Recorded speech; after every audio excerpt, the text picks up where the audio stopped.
What the haters talking about?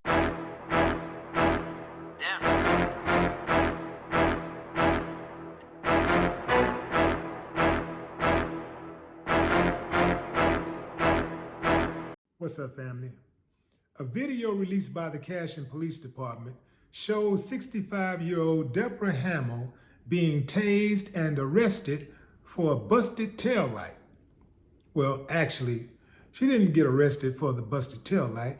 She got arrested because she burned rubber in her truck and got out and kicked the police. I want y'all to check this video out. Now, the video was first released in July 2019, but it has since gone viral recently. I have a confession to make. When he hit her with that taser, I chuckled a little.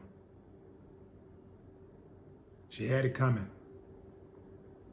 No more talk. What the haters talking about?